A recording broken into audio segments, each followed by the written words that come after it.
Welcome back to Lenz's Movie Review, episode number 85. This one reviewing the 15th James Bond film, and the first film to star Timothy Dalton as James Bond. First of two. Yes, they only did two films. Had the second shortest tenure of the entire, of everybody who officially played Bond. He's technically the fourth person to play Bond to date. This is his first film, The Living Daylights. Released in 1987. In case you're wondering how long this film runs for, it is, if I can find the runtime for this thing on here, it doesn't say on here, so it's probably on the Wikipedia page. Yeah, I can use like Wikipedia for stuff like this. Yeah, this film is like 2 hours and 11 minutes. Yep. This film is noteworthy for having a new Moneypenny. Yep, a new Moneypenny. Yeah, played by Caroline Bliss, who wears glasses, has got a ponytail thing, and has got basically, has a crush for Bond. She's by far the only MI6 regular who gets replaced this film. Not Robert Brown, nope, he doesn't get replaced until after the next film. She appears for a good chunk of the film, and then she disappears. Basically, the story is we have a defector from the Russians, who basically later gets kidnapped by some other people from the KGB. Yeah, the villains in this movie are so forgettable. And this guy later revealed to be not an actual defector at all. He really wasn't defecting. Yeah, and his girlfriend, who was a cello player, who was a love interest, by far she's the only woman to Bond beds in the whole movie. This is a particularly very odd movie. And it's the first one that, even though it's the first one to star Dalton, I mean, his introduction is quite interesting. Like, okay, he's on a training exercise, and one of his starts getting dying, and he turns around, bam, there's Bond, and then you have him chase the guy, and apparently Dalton really wanted to do his own stunts in the movie, and looked like he kind of did.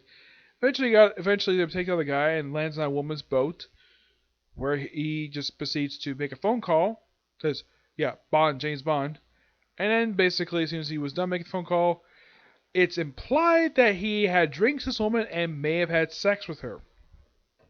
Maybe. They don't really delve into it at all.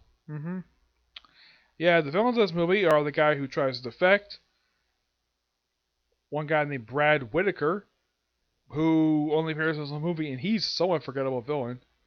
Yeah, a lot of the people who appear in this movie are pretty much forgettable. Even, like, here's the thing about this film. This film has the return of Felix Leiter. And I do agree, he's not interesting as Felix Leiter. Yeah, he's like way too many villains in this movie. Oh, by the way, how does Brad Whitaker die? Having his own his model basically fall around. This guy is obsessed with freaking military strategy to the point where the general's like, yeah, you're freaking nuts. And of course, well, Bond basically is a funny. This movie also sees the return of the Aston Martin DB5, first time since I think Diamonds Are Forever. Yep. And of course, this is really good. And of course, this particular car, first car, has got skis on it. Yes, the only time the DB5 has got skis on it. And, well, there's also this one other hilarious scene where they're basically, Bond and the woman Kira, I think that's her name, Kara, and they're basically going across the border. Yeah, we got nothing to declare. And of course, there's like, she tosses up her cello. It was like so funny. Yep. And to basically get the villain's attention, he sort of uses her as bait, like first have her in a robe, and then later on basically and then after one guy comes and knocks him out, he basically just rips off the top of her robe while she's still wearing it to fool the other guy. And of course, and then the other guy is part of the KGB. He's like, oh yeah, I feel that the guy who was defecting was an embezzler. Yep, an embezzler. And of course, at one point the woman gets kidnapped. Of course, there's other people basically with them, some Arabs. Yeah, this all set during a period of time when the Russians invaded Afghanistan back in the late 80s. Yeah, apparently this was popular for films to do back then. Trying to remember. It's been a few years since I've seen it, so I'm trying to remember the best I can when it comes to a particular film. Like, there's also one particular scene where Bond's on a plane, one of a few films he writes when he's cargo planes. And of course, he has her basically drive up her Jeep up in the thing, and she's also a terrible pilot. Yep, they get out, and later the film ends basically with John Barry, the guy who's actually composed the films, doing cameo as the composer. Darren Goko appears in the movie in a cameo. I heard that he originally was going to be on this movie, but the actor had terrible health at this point. So, retirement to become a diplomat. Okay. Yeah. And of course, Bond beds the girl at the very end, and that's the last scene of the movie. I'm remembering the movie the best I can because it's been a long time since I've seen it. I mean, next one is a little more memorable than this one is. But I'd say for Dalton, he did an okay job. Like, this was the lead scene here. That was basically at something from the Roger Moore days with him basically riding on a carpet across electrical wires. I'm like, what is this? I saw this deleted scene. I'm like, what? Yeah, they cut this because this is reminiscent of what happened with the Roger Moore films with being campy. Yep. This will be dark and serious. Then, of course, Bronze basically got back some humor to the series. I mean, this film is pretty interesting. I mean, fine. I remember watching it. It was a good movie to watch.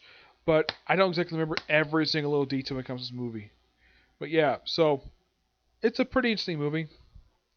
Well, I remember, but I don't exactly remember every single little thing. Just remember some stuff in the movie. Yeah. Oh, and by the way, the fact that he gets arrested at the very end. Yeah, he gets arrested. Oh, and by the way, this is probably the only film in the whole series where you have all the villains are pretty forgettable. Like, my gosh, the villains in this film are so forgettable. Heck, the main villain in the next one was more memorable he is, and he has a memorable profession. A drug dealer. I don't like drug dealers in the films that much, but yeah. So yeah. Of course, this film came out the same year that Star Trek Generation started. Yep. 1987. So yeah. I know this is kind of short for a review of a James Bond film, but yeah, not much else to say about this film.